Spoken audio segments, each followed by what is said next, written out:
Hello there. In this lesson, we're going to learn about different properties of stars that we can observe and determine from observations here on Earth. And for this lesson, I'm going to use good old Orion as an example. So Orion is a very distinct constellation of stars that you can observe from usually fall and winter night sky here in Ontario. And it has some very bright and distinguishing stars as part of it. You got some bluish ones, you got some reddish ones, you got some whitish ones, and has some great examples of the different types of star properties they're going to learn about. So there it is, Orion. So Orion has been, of course, observed for thousands of years, and many of the stars that make up Orion are so bright that they've actually been given names from way in the past. Many of them come from names that Arab astronomers gave to them long time ago. So they had sort of that Arabic sound to them. And some of them have Harry Potter sounds to them as well. There's good old Bellatrix. uh, yeah. So most other stars, of course, don't have names. They're just going to have like coordinates or numbers. But you can use the constellation as a reference point to find where they are. So brightness is, of course, a big part of what went into choosing the constellations in the first place. Some stars are a lot brighter than others. And there's really two main factors that go into what makes a star brighter or less bright or dim from our view here on Earth. One is, of course, if the star is bigger and giving off more light. So a more luminous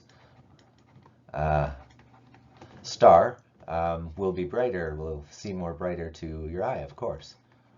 And of course, a less luminous one, maybe smaller and with less of nuclear reaction going on, will appear more dim. The other factor is how far away it is. So you can have two stars that are the same brightness, the same luminosity, but the one that's farther away will appear dimmer because of the distance. So there's two measurements of brightness that are used. One is the apparent brightness, and the fancy word for the brightness that they use is magnitude. It's like the magnitude of how luminous it appears. And so the scale, the original scale that was used is 1 being the brightest of stars that you could see, and 6 being the dimmest that could be observed from Earth. And then obviously our technology has gotten a lot better, but they've stuck with that same 1 to 6 scale and extended it in either way to include all other objects that are out there in the sky.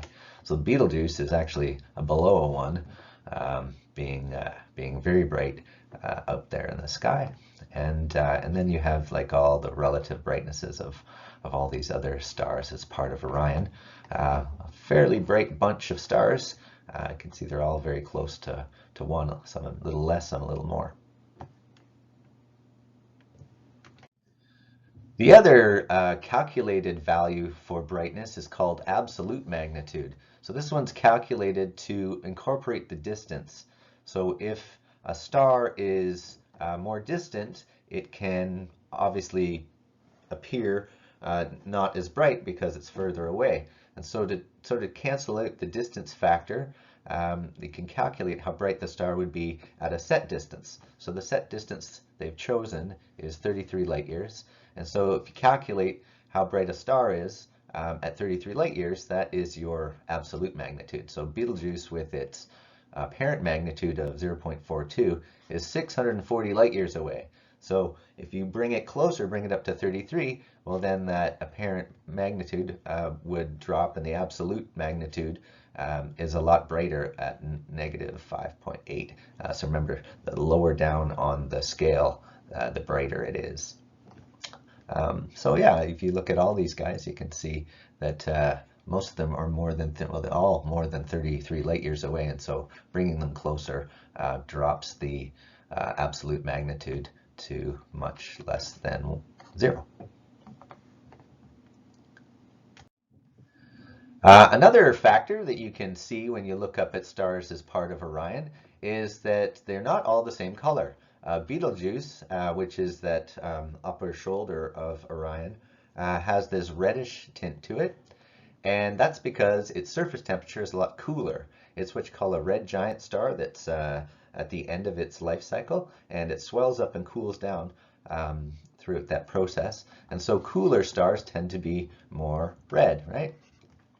And then at the other end, you've got Rigel, which is this enormous, blazing, super hot star, and it appears kind of bluish if you look closely in the sky. Now, you might have to go like outside the city to be able to distinguish these colors. If you're looking up and you're in Toronto or any other big city that has streetlights, it'll be very difficult to really distinguish these colors very easily. But yeah, if you get a chance to go to, say, a provincial park where a little further away from city lights, you'll be able to distinguish the colors pretty easily. And in the middle of the scale here is our sun, which is kind of an average star, and it has this sort of yellow-white color to it. Now, if you plot a diagram of the brightness of stars versus how hot they are, you get a pathway of stars down the center they call the main sequence. And like 90% of stars are going to be found in this main sequence, depending on how large they are and how hot they are burning. And then there are a few other segments to this plot that make other stars stand out. So you can have like really huge stars that burn really hot and fast, consume their gaseous fuel very quickly, and they're very bright. We call those blue giants. We have Rigel is one of those, part of the Orion constellation. You can have red supergiants. So these are really big stars that are at the end of their lifespan, along with red giants, which are slightly smaller stars. Betelgeuse is one of them.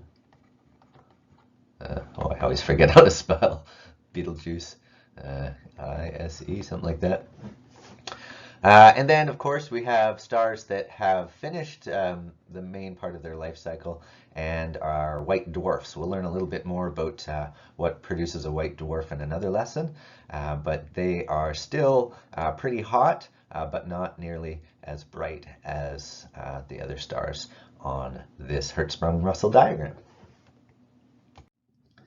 The last thing that we're going to look at here is the composition of stars, like how do you know what a star is made of? And so what you can do is split up the light that comes from stars, and each element that's superheated will give off light with a specific pattern. It's almost like a barcode. And if you can recognize the pattern in the spectrum from a star, you can make the assumption that that element is part of its composition. So there's sodium, and it has these distinct lines, and then here's hydrogen here, and has a different set of lines. And so if you have a star that where you can identify different lines within it, then you can say that with confidence that both of those elements are part of the star. So that's a pretty neat way to tell what something is made up of from far, far away. Finally, the mass of a star. Now, depending on which elements you have, a star can be more or less dense, and then depending on how much matter has been captured by that star and its formation, you'll have stars of various sizes. And so again, our sun is fairly average, and so average is still huge compared to like the Earth and us. So our sun has this mass around 2 times 10 to the 30, that's 2 followed by 30 zeros, kilograms, which is just mind-bogglingly huge. And yet there are stars out there that are up to 120 times bigger than ours. So Betelgeuse, that big red one, is about 19 times the sun, and so 19 solar masses would be Betelgeuse. And Rigel, that big blue giant that's also part of Orion, is 21 solar masses burning away out there for us to see. Okay, hope you learned something. We'll see you soon.